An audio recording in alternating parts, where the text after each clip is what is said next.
Hello there, ladies and gentlemen. Hope you're about to watch some live Valence League of Legends action, or just catching it back. I'm Cradden, and here for the fourth episode of This or That. I'm here with Trululu, aka Ruben. Ruben, how's it going? It's going absolutely excellently, Cradden. I hyped Plague up as much as I possibly could on the last episode. We got 2-0'd. How could I be any happier? Let's get right into the next time for me to hype some people up and then watch them get smashed. On to the first question we go.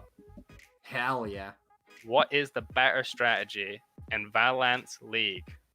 Picking a comfort pick or picking a meta pick? What are you thinking, Cradden? Now, I'm thinking, when it says comfort pick, I'm struggling to distinguish that in my mind from one trick. So we're talking the last Ezreal or whatever it is. The guy will just jump in and one trick, my Zillion, just go straight in and smash the opponents. The problem with that in VL is that gets banned. So you're going to have to resort to your champion pool.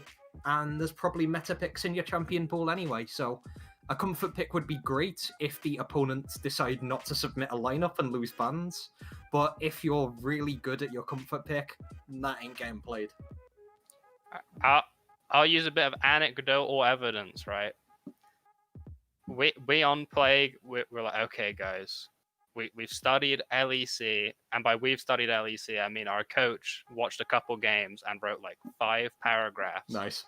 He got all the stats up, everything. We were just like, okay, let's just play all these champs. I miss every Syndra E. Jay's losing his fucking mind playing all these champs. He's first time in VL. Lordio's chilling, he plays whatever. And our bottom lane, we're also losing them. I mean, the 8-week or 8-game Qui Brom streak, it almost destroyed his mental, and I don't blame him. I'm going to have to say that for the mental fortitude it gives you, you're going to have to go comfort picks. So, yeah, if you're listening, never forgotten the NSK mid laner. Just keep playing that Morgana. Don't worry, it won't get banned. I'm quite a fan of Morgana mid. I played it in a normal game recently. No leaks or anything, but you maybe see it in VL maybe this Thursday. Flex picks coming in. All right, on to the next slide we go. What is the bigger meme?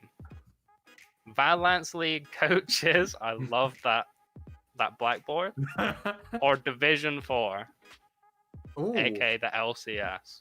I do like the clown as well. It's great that they, despite Tent not being in VL Discord, they got him for this photo shoot and put him next to the LCS logo. Am I right in saying that blue one is the North American one, so they're just clowning on NA? Excellent. So the bigger meme, Division 4, as much as it's fun to watch stuff like the Rammus mid, I think that was Vengeance's move. Yeah. Or to watch Hentai Haven just go all in against the Centurion squad and not quite come out too well. It's not really a meme. It's just people trying to play some League of Legends, and they might not be as good as the person watching, but who's to joke about them? They're having the time of their lives. They're all laughing, or Ronnie's making copy pastas in VL. That's not a meme. That's real life, and that's people enjoying League of Legends. Coaches, on the other hand, NSK as an org has about 6 of them, and maybe 3 of them do things. I mean, I'm not going to reveal specific names, but basically, if your team implodes, we're going to grab your coach as well. That's all I'm going to say.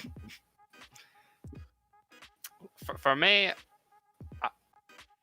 I can't hate on the VL coaches. I mean, the ones that Plague have had that turn up, it's helped us a lot. We had one scrim without last split, without Jack, MCMXCV, Fat Raccoon coaching us. He didn't show up to the draft. We had Lordio do it. Biggest disaster of the entirety of that split. So I gotta say, I'm a big fan of coaches because it means I can just turn off my brain and he says, "Hey Trilulu, we're picking it." I say, "Cool, man, cool." Division 4, on the other hand, I don't know if you watched this Monday. Driggers, Kennen Jungle, and Yasuo Jungle. Yasuo was the big one, yeah. I don't think you can come up with a bigger meme than that. I swear to God, he said it's a pocket pick. I looked at his match history. 1 game of full AD Halo Blades Kennen Jungle. Now this is the biggest meme I've ever seen, and it's Div 4. And I lose my mind every time I watch Div 4. And I try to argue with people in Twitch chat, but then I realize, like, what's the point? Because we're all bad. But I gotta say, there's so many questionable things that happen in Div 4 that just make me think, this is what VL was meant to be. I especially love the flowcharts, like they appeared in the Trash Talk server, and I think it was basically jungle builds for Warwick. So someone posted the start, which was the Hunter's Machete, build it into like attack speed or Cinder Hulk, and then I think the next quote was any fucking tank item whatsoever with a giant cross through Iceborne Gauntlet, which was the one built on stream. So yeah, there's a couple of questionable choices in Division 4. I think as far as VL coaches go, the biggest meme I think was whatever happened to WSL with red, green, and whatever's in between with, I think, Silverback, like Doing B, Steven Snake, everyone claimed like responsibility for being the one that helped WSL win. Yeah. So last split I'll say VL coaches, but this split, Group D, Division 4, whatever that bottom division is, it edges the meme contest. I will say, just because you didn't credit him, shout out to Slackin for the excellent Warwick guide in the Trash Talk server. Of course. Just to throw Cobra. that out there. All right, on to the next one we go. The bigger upset. Centurion 2-0 in Plague or Deja Vu 2-0 in Claytrons? That's I wish I knew more about the rosters of DV and CLT, because I was expecting Plague to win, but it's not that big of an upset for Centurion to have won. Like, look at last split, I think they traded regular season and finals. So for a 2-0 to happen, it repeats regular season, and it's not that much of a shock. Whereas I think Deja Vu to 2-0 Claytrons, they were both really in the running. I think they were more dominant than you'd maybe expect in Division 2. I think Arby won that one with a Soraka top, if I'm not mistaken. So I think to play against the Soraka and then lose to it in a 2-0 set, that's enough of an upset. Do you know much about the rosters on that one? Deja Vu and Claytrons. I know Claytrons, but I don't know Deja Vu at all. And I think that speaks volumes inside. I would say that's a bigger upset. Is I don't know a single player on Actually, you know what? We've got the rosters live. We've got it in brilliant production provided to me. So Deja Vu, you've got Arbush. We have a playoff buff Wakadachui. You have a Jungle Lord Wilder. And you've got Viking and Stronger on there as well. That's a pretty cool bot lane. But then against that, you've got Claytrons with the solid roster. You've got Shenzin, who I think might be in line for an interview later today against OPN. Beeg, Key, Ottery, and Valkyrie. So a very more stable roster, that stack 5. For Deja Vu to 2-0 that roster, who went so well in Division 3 last year, I'd say that's the bigger upset, because I think Claytrons have great mental as a team and can bounce back from a lot. I don't think either are huge upsets. They could have happened, but I'd probably say the Deja Vu one. Yeah, I mean, the CNT versus Plague. CNT got rid of, in the nicest way, dead weight in the jungle role and got in some disgusting fiddlesticks Kindred player. I hate Kindred, and this guy picked it. Anyway, the most upsetting thing about that game was Lulu mid. I saw the 2-0 coming a mile away, but I thought, look, if I give us the hype boost, maybe we'll come into it. Deja Vu versus Claytrons. You named the Deja Vu roster. I can't think of a single player I think is good in that roster. So I'd say Deja Vu managing to 2-0 Claytrons. I don't know, maybe keyboard disconnected. Maybe Shenzin's did to lose to Wilder. I don't know. Something had to have gone on here. Maybe a heart attack from one of the players. No idea. Yeah, I'm guessing no one stepped up to the bush on that one. Either that or Nasus was banned and Beeg was just sat frowning at his keyboard. He's got to go with the other infinite scalar Scion next time. I don't know what he actually did play. I didn't watch the game, to be honest. But all right, on to the next one we go. Oh, no. Thank you. More likely to return to form. Trelulu's, also known as the most handsome man in VL, Trelulu's hairline, or Team Vigorous. Okay, so let's get the lowdown on Vigorous. They were a really strong team back in the 2 group days of VL. They were pretty much smashing Group B, beating solid teams like Legion and Hentai Haven. Whereas now they're 0-3 in the 2nd division. They've kept a lot of the same players like Ram and Midnight, but they've also brought in ex-TSB member Commodore. They've brought in yourself, Save Lives Green, if I remember correctly. And they got Infires from 1 in 5, so quite a match of players from 1 season ago. Yeah. However, they're 0-3, and they've lost against basically the top 3 teams in that division: OP Nerds, Deja Vu, and Claytrons. So to get back into that division and avoid relegation, they're going to have to beat the Slowbros and Fireflies. So with that analysis out the way, what should we meme on about your hairline? Are we going to get a wig soon, or...? Nah, I'm gonna have to just go completely bald, so people can't say anything about hair. I'll just have none. I'm loving the guns, by the way. Like, thank you. That's iron having been pumped to generate that hair. This is from the first pub quiz, which is now erased from everyone's memory, except for some select rock and trigger quotes. Yeah, normally this image now. Normally, when you mention rock on the first pub quiz, something else springs to mind. So normally people forget about this, but this picture has survived. It's been put on there, and even now you can hear people screenshotting it and photo editing it for their own ends and memes. So yeah, like since you've admitted it, the hairline isn't going to return to form. We're going to have a quarantine haircut. Team Vigorous, they've got a good chance as any team, but at the moment they're in that really tough position where they're going to struggle to take wins, and they now need to. You've just got to put your focus in there. As for Fireflies and TSB, I think they can continue to play well. I don't see Vigorous getting out of the bottom 2, so it's close, but I'm going to say Vigorous. You know what? I'm so unconfident in Vigorous that I'll say it's more likely that I get a better that my hairline fixes itself. You're going to be looking like a mumble rapper with a rainbow mohawk. But, like, okay, I don't know what return to form means for Vigorous, because in my opinion, they've never been that good. They've got some good players. They've kept, I would say, arguably the worst players on Vigorous in Midnight and Ram. And they've got rid of, I don't even remember who else was on the team, but they had to have been better than those 2. And yeah, I don't know. But I'm a fan of Infires and Commodore. I think they're both on 1 in 5. Can't remember. I think you actually took the best player out of Vigorous, and he's now the worst player on Plague. He's Daddy J up in the top lane. Well, you know, things happen, man. I wouldn't say Daddy J is the worst player on Plague. Nice. I'll say that. So who is? I'm not gonna flame anyone. Next question. Yeah, next question, quick.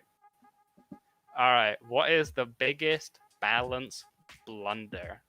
Akali's rework, able to tank towers by being invisible while hitting people under them, or the Aurelia one shot where I'm pretty sure people played Aurelia rework. Sorry, I was reading the thumbnail there. Where people were literally going like AP, I think, on PBE because their E ratio was so high, or R ratio, or something like that.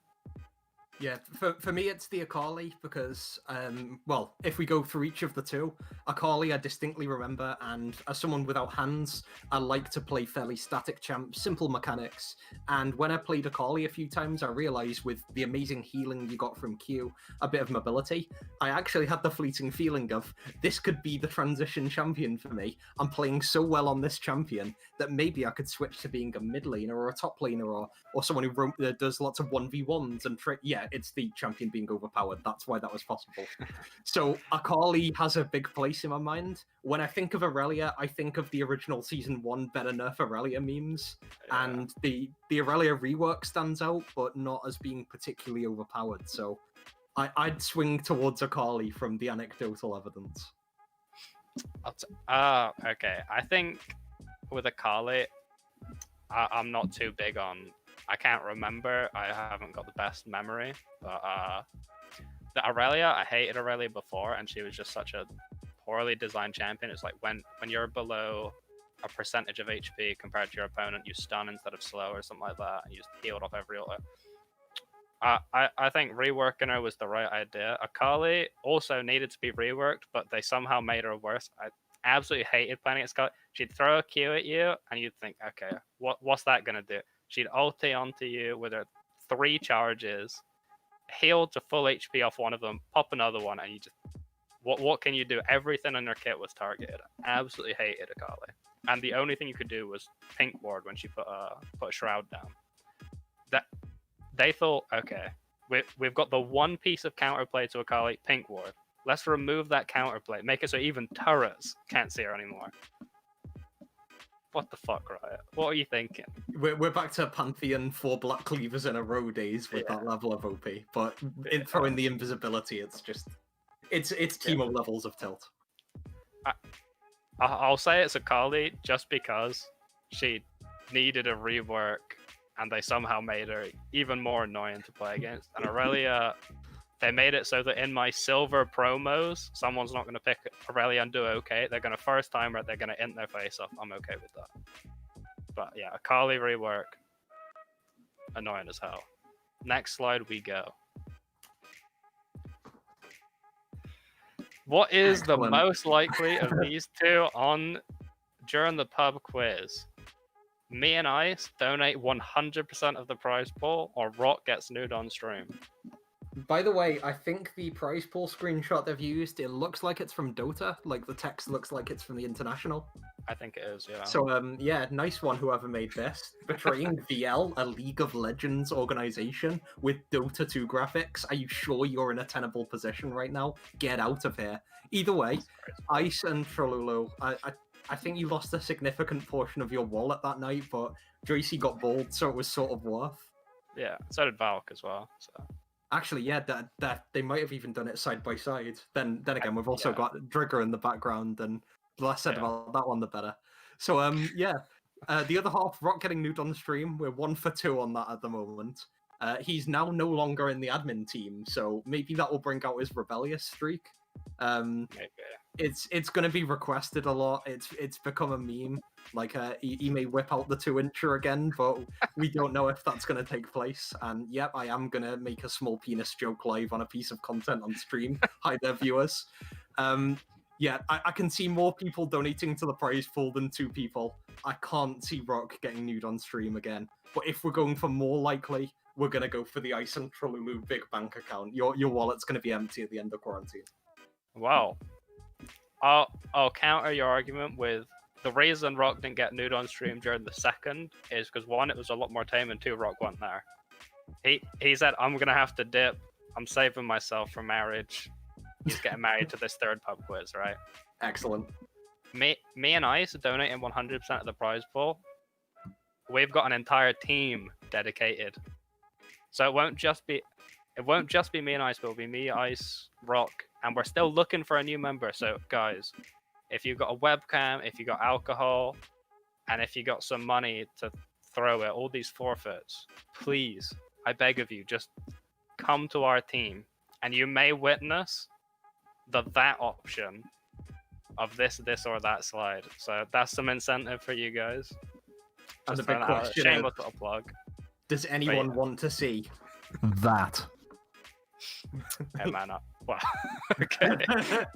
Alright. But yeah, the more likely I'll go with Rock getting nude on stream.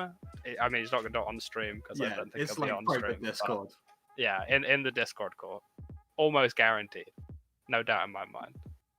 Alright, on to the next one we go. I actually don't know which one the last one is, but which one is better for VL? A focus on content or focus on expansion? I don't know what expansion means here, and let's discuss a few possibilities. So an expansion for League would be like 5 divisions, expand to Diamond, expand to Bronze, maybe throw TFT or like Legends of Runeterra in.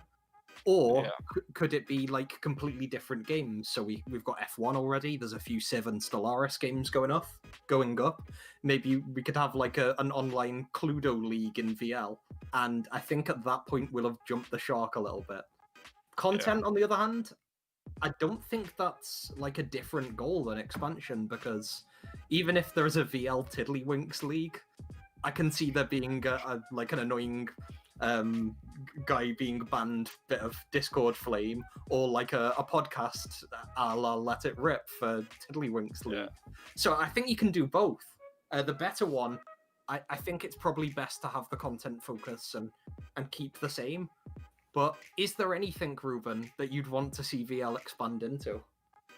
Like a game or a sport? Yeah, I'd like to see a Diamond League so that I can play on my main account in Nice. VL. Same. Cut the video. I don't know. I don't think there's any other game I play than League, so probably not. And I wouldn't be very good at the other games they could expand it. Although, nah. I think doing an official Crowd and Rules tournament, that could be cool. But that's more content. Well, actually, it's not really content, but it's not an expansion either. So I'll talk to Rock and Blaze. We did the off-season tournament of Death and Doom. We'll see if we can get a Crowd and Rules one going. Oh yeah. Yeah. And the content focus, I mean, more content means more last applications to everything. So I'm happy with just watching all the content. As soon as something appears in that channel, I'm clicking on it, I'm watching it, because I don't watch any of the VL streams unless it's us being streamed and we won, and I want to go back and stroke my ego from all the casters saying, wow, look at how good Plague is. So I don't watch the streams to see any of the content. I check it as soon as it comes into that channel, watch it all the way through while I'm doing something else, or whatever. Yeah, even I'm just happy. replay the 10 seconds where it says, and that's Tralulu with a double kill, and just have that on repeat while you walk around doing your daily life activities. Yeah, of course. I get the clip up, I'd save it, I leave it there. Name it or flame it, I actually love that, because I play along to it and I get so frustrated when someone gets the questions wrong, because I'm the league trivia master. So wait, have you been on that yet? No, not yet. Like, I went 2-all with Charmander, and there's a few that I got let down on, mainly the aesthetic and skin side. I think you should totally pick like a member of Centurion, or I was going to say Paradox, but we'll interrupt that sentence. Just pick a member of Centurion and like go on, name it or flame it, and then just get all the beef out, even if it's just before playoffs. That'd be cool. Hell yeah, maybe. Yeah, but I'm going with content focus. You're going with content focus as well, right? Yeah, boy. Like, yeah. We can't have VLDL anymore because I have a life, but I really love what's coming up with this or that, name it or flame it. And while I'm self-serving shout-out time, Drig's in the background on the call, but I like what he's doing with getting the content in, having some, like, focus towards content and playing it before each stream, because as you say, it's easy for a team to get involved with only their own games and forget about the other 3 divisions or the community. The content that we've got is really good at making people accessible, and it just brings everyone together in that sort of hippie romance sort of way. You almost brought a tear to my eye, man. But yeah, I'll agree. All the content stuff's really stepped up recently. And now, with enough stroking Trigger's ego, we shall move on. The most likely to disband. Is it going to be PDX with a grey background or PDX with a black background? I don't know if they, like, this is awkward. I don't know if they've officially disbanded yet, but they certainly took a giant hit to their roster in, yeah. Yeah. I mean, all I know is every single player, apart from like 2, posted a looking for team, and then 30 minutes later, Z-Man posted a looking for player. So I think Paradox is staying together. Yeah, there's definitely a shell there, and I can confirm that 2 players are definitely not with Paradox anymore. Well, I'll say no more about that one. But that leaves at most 3 regular players and a substitute. They had Weasel. I'm not sure at this point where Weasel's going to go yet. So they can rebuild. There's enough high-quality Division 1 players out there. But as to whether they want to either leave their teams or jump in mid-season, that's the trick. And with Paradox in a fairly good position in the league, I think they're either 2-1 or 1-2. They're quite an attractive proposition. It's a chance to test yourself at the highest level. I would be sad to see PDX disband, because they've been a really nice org over the few splits, and I love a lot of the players that are on there. I do want to see them come back together. Although on the flip side, I'd love them to disband because then SK don't get relegated. See ya. I mean, yeah, I share a lot of the same thoughts. I quite like a lot of the people on PDX. I like their logo to an extent, but at the same time, I absolutely hate it because I can't look at it for more than 5 seconds without my mind exploding. Thanks, I hate it. Like, it's nicely designed, but I just stared at it then, and my eyes actually hurt, so I had to close them for a second and look away. It's like I spawn on Warwick. But yeah, this question, I'll go with inverted PDX with a black background. I don't know which one you're voting for on this one. Yeah, well, we like to keep things head-to-head and contestable, and we like to get people rallying behind things. So I'm going with PDX with a grey background. Got him. 1v1. Nate's a big fan of the black background, for sure. Nice. My good friend. Yeah, Nathan, he would really be into that. All right, glad we're opposing each other on that one. Okay, so I think that is in fact our last slide. So we're going to leave things on a paradoxical note, if you'll pardon the pun. And if you won't pardon the pun, see you, we're almost over anyway. So it's been me, Cradan, and I've been here with Ruben, aka Trololo, and we've been here with the 4th episode of This or That. If you are watching VL live, then you'll be seeing a nice wealth of games. On stream 1, we've got Horizon Shadow versus potentially Paradox in Division 1. And on the second stream, we've got the Slow Bros versus a potentially back-in-form Team Vigorous on stream 2 in Division 2. So cheers, guys. Hope you enjoyed watching. Let's crack on with some games.